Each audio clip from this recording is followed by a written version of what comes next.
Hello friends, तो आज की इस लेक्चर में हम सीखने वाले एमकॉम सेमेस्टर 3 के मैनेजमेंट अकाउंटिंग के यूनिट नंबर 2 के chapter number 2 types of budget. ये वीडियो आपके लिए काफ़ी हेल्पफुल होने वाला है बिकॉज ये चैप्टर एमकॉम सेम 3 में भी आया हुआ है एंड सेम टू सेम यही चैप्टर बीकॉम सेम 5 में भी आया हुआ है। तो मैं आपको बताना चाहता हूँ कि बीकॉम सेम 5 में ये चैप्टर नंबर आपको कौन से नंबर पे देखने को मिलेगा।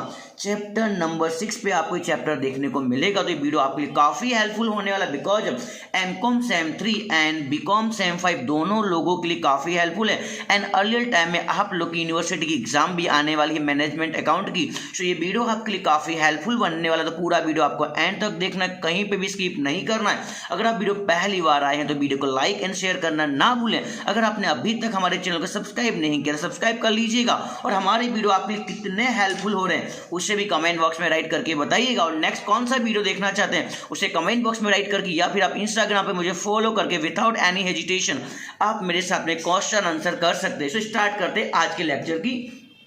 तो इस चैप्टर में हमें कौन कौन से बजट सीखने चाहिए और आज मैं आपको कौन कौन से बजट सिखाने वाला हूं पहले को मैं एक्सप्लेन कर देता हूं। इस चैप्टर में हमें सीखना चाहिए नंबर 1 प्रोडक्शन बजट, जिसे हम गुजराती में कहते हैं उत्पादन अंदाज पत्र। हमारा लेक्चर हिंदी, इंग्लिश, गुजराती सभी लैंग्वेज के लिए काफ़ी हेल्पफुल है। सभी लोगों के लिए आप इसे शेयरिंग कर सकते हैं अपने सभी फ्रेंड्स के बीच में, राइट।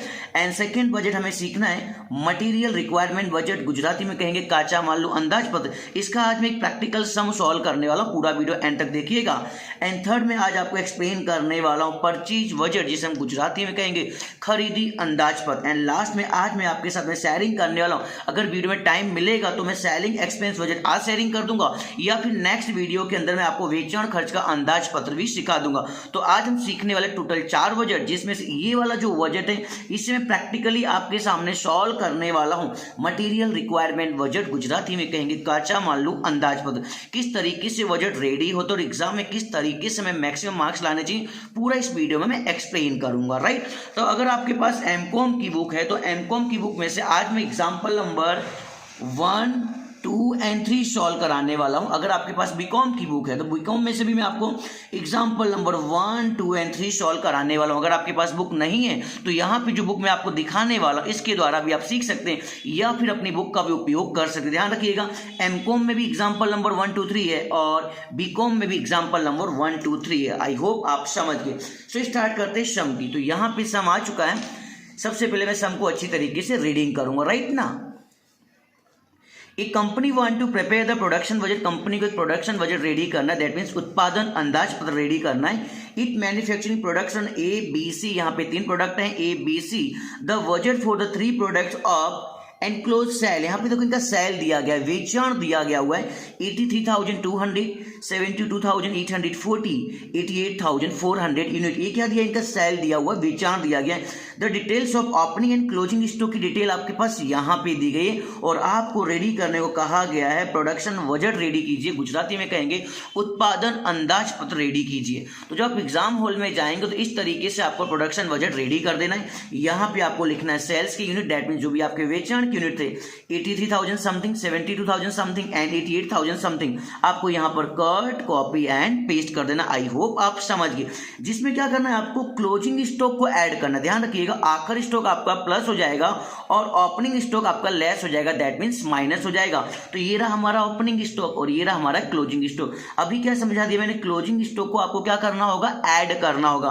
तो ये रहा क्लोजिंग स्टॉक की वैल्यू 20,800, 11,160, 27,600। आप यहाँ पे क्या कर दीजिए, कट कॉपी पेस्ट और आपको यहाँ पे मिल चुका है एक टोटल, राइट, जिसमें से लेस करना होगा आपको ओपनिंग स्टॉक, शुरुआत का स्टॉक। तो ये रहा हमारे पास ओपनिंग स्टॉक 16,000, 12,000 एंड 20,000। आप राइट कर दीजिए यहाँ पर ओपनिंग स्टॉक के सामने 16,000, 12,000 एंड 20,000 एंड कैलसी तो आपके पास है, कैलसी यूज कर लीजिए। इन दोनों को आपने प्लस किया तो यहाँ पे आ चुका था 1,04,000 एंड 16,000 का ओपनिंग स्टॉक, शुरुआत का स्टॉक आपने लेस किया तो यहाँ पर आ चुका है 88,000, बी का आ गया 72,000 और सी का आ चुका है 96,000। और इस तरीके से रेडी हो चुका है हमारा प्रोडक्शन बजट और गुजराती में कहते हैं उत्पादन अंदाज पत्र। तो आई होप आपको जो मैंने पहला बजट समझाने को कहा था, प्रोडक्शन बजट उत्पादन अंदाज पत्र किस तरीके से रेडी करना है आप समझ गए होंगे। अभी हम सीखने वाले मटेरियल रिक्वायरमेंट बजट, गुजराती में कहेंगे काचा माल अंदाज पत्र, राइट। इसके लिए चलेंगे हम एग्जांपल नंबर आपके पास अभी हमने जो सॉल्व किया था वो एग्जाम्पल नंबर 1 था, राइट। तो यहाँ पे आ चुका है example number 2 and same to same अगर आपके पास एमकॉम की बुक है तो एमकॉम की बुक में आपके पास यही एग्जाम्पल दिया है, कहीं पे कुछ भी प्रॉब्लम नहीं आएगा, तो कोई भी बुक आप यूज कर सकते हैं। तो फर्स्ट ऑफ ऑल हमें एग्जाम्पल नंबर 2 का जो सम दिया है उसे रीड करना होगा, राइट। बहुत ही ईजी तरीके से आपको रीड करना होगा, बहुत सोच समझ कर। A company intend to prepare its material requirement, company को मटेरियल रिक्वायरमेंट की नीड है बजट की, right, wages of its production budget के आधार पर। देयर आर 2 डिपार्टमेंट, यहाँ पे 2 विभाग होंगे, 2 खाते होंगे इन द कंपनी, कंपनी के अंदर 2 डिपार्टमेंट है, ध्यान रखिएगा, जिसे हम गुजराती में खाता कहते हैं। The details of consumption of raw material in each department are as under raw material A and B are use in department 1। जो डिपार्टमेंट नंबर 1 है ना वो रॉ मटेरियल ए और बी का यूज करता है। तो मैंने यहाँ पे ऑलरेडी पूरा एक बजट रेडी करके रखा, आई होप आपको दिख रहा है। अभी किस तरीके से आपको बनाना है वो भी समझा दूंगा। फिर यहाँ पे लिखा है and raw material C and D are use in department 2। जो डिपार्टमेंट नंबर 2 जो है ना वो रॉ मटेरियल काचा माल सी और डी का यूज करता है। फिर यहाँ पे कुछ सिमिलर इन्फॉर्मेशन दी गई है और लास्ट में यहाँ लिखा है द स्टैंडर्ड प्राइस ऑफ ए की दिए 50 पैसे, बी की दिए 10 पैसे, सी दिया है 30 पैसे, डी दिया है 20 पैसे एंड द प्रोडक्शन बजट भी यहाँ पे दिया हुआ है। 88,000 का यूनिट है, 72,000 यूनिट है एंड 96,000 का यूनिट दिया गया। एंड लास्ट में आपको रेडी करना था प्रिपेयर मटेरियल रिक्वायरमेंट बजट, ये सब आपको रेडी करना है। तो फर्स्ट ऑफ ऑल हमें क्या करना होगा, इस तरीके से एक फॉर्मेट रेडी करना होगा। आई होप आपको यहाँ पे दिखाई दे रहा होगा। यहाँ पे 3 वस्तु है, 3 प्रोडक्ट है, एक्स वाई और जेड, सभी के अंदर 2 डिपार्टमेंट है, 1 2 1 2 1 2 और हमारे पास 4 कंपनी है, राइट। जिसमें मैंने स्टार्टिंग में आपको समझा दिया था कि जी डिपार्टमेंट नंबर 1 जो है वो कौन सी कंपनी के माल का यूज करता है, सर ए और बी का जो यूज करने वाला है डिपार्टमेंट नंबर 1 जो है वो ए और बी के रॉ मटेरियल का यूज करेगा, राइट ना। एंड डिपार्टमेंट नंबर 2 जो है वो सी एंड डी का मटेरियल यूज करने वाला, यहाँ पर मैंने आपको लिख दिया। तो आई होप आप समझ गए। डिपार्टमेंट नंबर 1 ए और बी के रॉ मटेरियल का यूज करेगा एंड डिपार्टमेंट नंबर 2 सी और डी के रॉ मटेरियल का यूज करेगा, राइट। देख लेते हैं यहाँ पे कितनी वस्तु दी गई है। यहाँ पे फर्स्ट ऑफ ऑल लिख लेते हैं, यहाँ पर ये दिख रहा है हमारे पास प्रोडक्शन दिया हुआ है, कितना दिया हुआ, 88,000, 72,000 एंड 96,000। हमारे पास टोटल कितने प्रोडक्ट थे सर, 3 प्रोडक्ट थे। कौन कौन से थे, एक्स वाई एंड जेड। जिसमें एक्स का प्रोडक्शन कितने का है सर, एक्स का प्रोडक्शन था हमारे पास, फिर से एक बार दिखा देता हूँ, यस 88, 72 एंड 96,000। तो आप यहाँ पे राइट कर दीजिए, एक्स का प्रोडक्शन था 88,000, राइट, वाई का था 72,000, परफेक्ट, एंड जेड का था 96,000, करेक्ट। यहां तक आपको समझ में आ चुका होगा, राइट ना।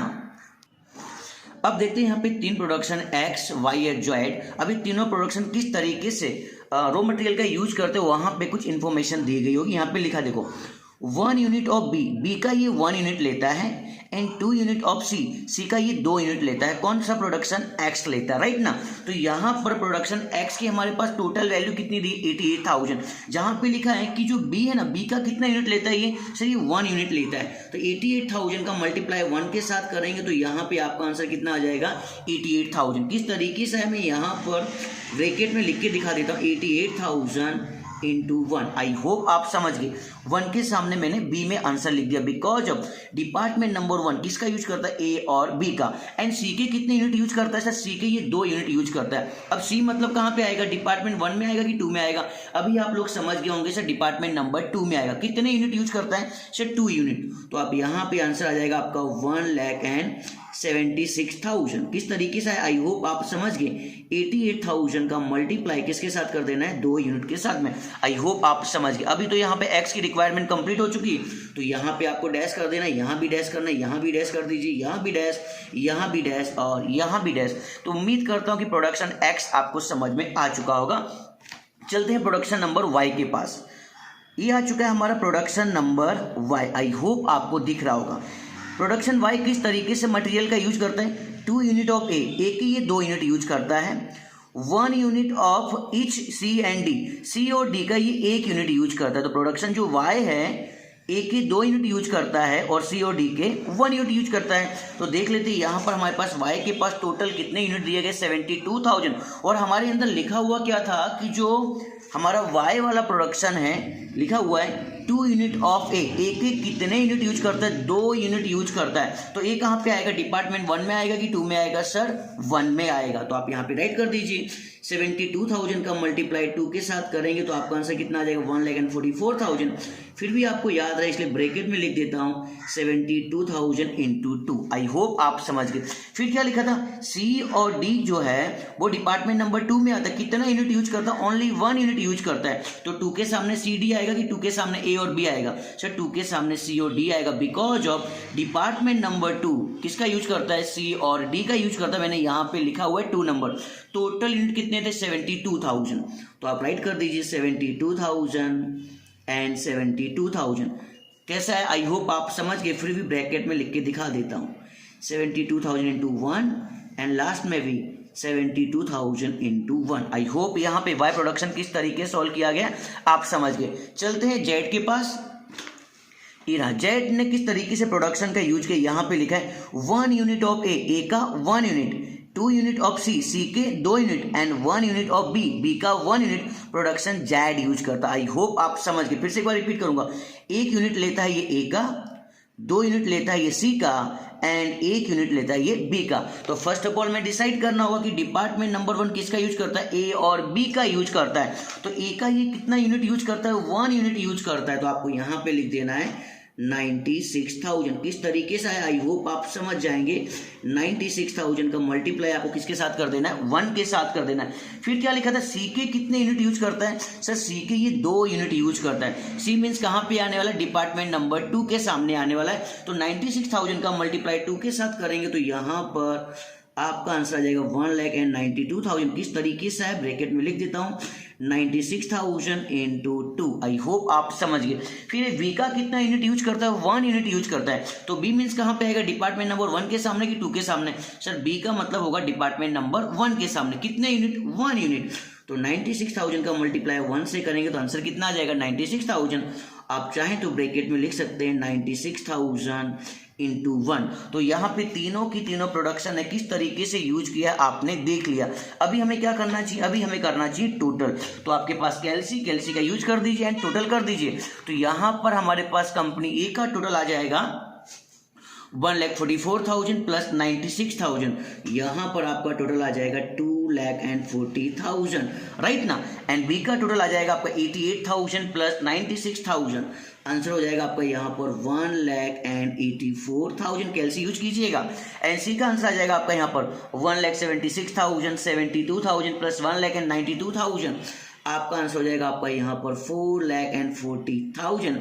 एंड लास्ट वन आंसर हो जाएगा आपका ओनली 72,000। उम्मीद करता हूँ कि यहाँ तक आपको सब कुछ समझ में आ चुका होगा। अभी हमें क्या करना है, इनटू प्राइस करना है, भाव से हमें मल्टीप्लाई करना है।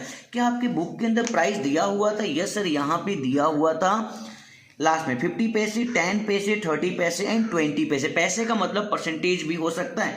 तो आप यहाँ पे राइट कर दीजिए इनटू 50 पैसे, 2,40,000 का 50 पैसे के साथ में मल्टीप्लाई करेंगे तो यहाँ पर आपका आंसर आ जाएगा 1,20,000। या फिर आप 50% कर दीजिएगा, फिर यहाँ पे करना इंटू 10 पैसे, या फिर आप 10% कर देंगे तो भी आपका आंसर आ जाएगा 18,400। उम्मीद करता हूँ कि आपको दिखाई दे रहा होगा। यस, 4,40,000 का आपको कर देना इंटू 30 पैसे, या फिर आप 30% भी कर सकते हैं। आपका आंसर आ जाएगा यहाँ पर 1,32,000। एंड लास्ट वन कितना था हमारे पास, लास्ट था हमारे पास 20 पैसे। तो आप यहाँ पे इंटू कर दीजिए 20 पैसे, या फिर 20% कर सकते हैं। तो यहाँ पर आपका आंसर आ जाएगा 14,400। आई होप यहाँ तक आपको कंप्लीटली समझ में आ चुका है। अभी हमें क्या करना है, इन सभी का टोटल करना है, तभी तो आपको मिलेगा टोटल रिक्वायरमेंट कुल कितने की जरूरत थी। तो 1,20,000 प्लस 18,400 प्लस 1,32,000 प्लस 14,400 का टोटल करेंगे तो यहाँ पर आपका आंसर आ जाएगा 2,84,800। आई होप अभी आपको कंप्लीटली दिख रहा होगा, राइट। तो यहाँ पे रेडी हो चुका है हमारा कौन सा बजट, काचा मालू अंदाजपत्र, और इंग्लिश में कहेंगे मटेरियल रिक्वायरमेंट बजट। तो उम्मीद करता हूँ कि दोनों के दोनों बजट आपको समझ में आ चुके होंगे। तो मैंने आपको स्टार्टिंग में बोला था कि आज मैं आपको समझाने वाला प्रोडक्शन बजट, आई होप आप समझ गए। एंड सेकंड, अभी मैंने आपको प्रैक्टिकली सॉल्व करके बता दिया मटेरियल रिक्वायरमेंट बजट, काचा मालू अंदाजपत्र। अब एक बजट और देख लेते हैं, परचेज बजट यानी कि खरीदी का अंदाजपत्र। उसके लिए हम चलते हैं एग्जाम्पल नंबर 3 के पास में। यस, यहाँ पे आ चुका है आपके पास एग्जाम्पल नंबर 3, बीकॉम एमकॉम दोनों में एग्जाम्पल नंबर 1 2 3 ही दिया हुआ, राइट। अब यहाँ पर क्या रेडी करने को बोला गया, लास्ट में आप रेडी कर लीजिए। ओपनिंग स्टॉक दिया गया और क्लोजिंग स्टॉक दिया गया है और आपसे रेडी करने को कहा गया है परचेज बजट रेडी कर दीजिए, खरीदी का अंदाज पत्र रेडी कर दीजिए। तो आपको क्या करना है, सेम टू सेम वही पैटर्न रहेगा, कुछ भी नीड नहीं होगा। जो आपके पास टोटल यूनिट आए हुए थे सभी का प्लस किया था, कितना आया था 2,40,000, 1,84,000, 4,40,000 एंड 72,000। वही एग्जाम्पल नंबर 2 की वैल्यू को आपको जो मटेरियल रिक्वायरमेंट था उसे आप यहाँ पे कॉपी कर दीजिए, 240, 184, 440 एंड 72,000। फिर जो मैंने आपको लास्ट में समझा दिया स्टार्टिंग के अंदर कि क्लोजिंग स्टॉक को आपको हमेशा क्या करना होगा, ऐड करना होगा, 40,000, 16,000, 56,000 and 8,000, right. And opening stock को ऑलवेज यानी कि शुरुआत की स्टॉक को आपको हमेशा क्या करना होगा, माइनस करना होगा। 32,000, 12,000, 48,000 एंड 4,000, 32, 12 एंड 48, 4,000 आ गए। यहाँ पे आपका टोटल आंसर आ चुका है 2,48,000, 1,88,000, 4,48,000 एंड 76,000। फिर क्या करना है आपको, प्राइस यानी कि कीमत से मल्टीप्लाई कर देना है, 50 पैसे, 10 पैसे, 30 पैसे, 20 पैसे एंड सभी का मल्टीप्लाई करने पे ये वैल्यू आपको मिल जाएगी। एंड लास्ट में आपको मिल जाएगा टोटल परचेज, गुजराती में कहेंगे कुल खरीदी। तो उम्मीद करता हूँ कि यहाँ पर मैंने आज आपको 3 बजट समझा दिए। नेक्स्ट लेक्चर में आपको चौथा बजट भी समझा दूंगा। आज हमने सीखा प्रोडक्शन बजट, उत्पादन अंदाज पत्र, मटेरियल रिक्वायरमेंट बजट, कच्चा माल अंदाज पत्र, परचेज बजट एंड खरीदी का अंदाज पत्र। आपको सब कुछ समझ में आ चुका होगा। सो फिर भी अगर कोई डाउट रह जाए तो आप मुझे कमेंट बॉक्स में राइट करके बता सकते हैं। सो मिलते हैं नेक्स्ट लेक्चर में नेक्स्ट वीडियो के साथ। बट उससे पहले थोड़ा सा होमवर्क दे देता हूं। अगर आप एमकॉम में है तो एमकॉम में प्रैक्टिकल का सम नंबर 5, 6 एंड 7 आप होमवर्क में लगा सकते हैं। अगर आप बीकॉम में है तो बीकॉम में प्रैक्टिकल का 1 एंड 2 एंड 3 आप होमवर्क में लगा सकते हैं। So thank you very much.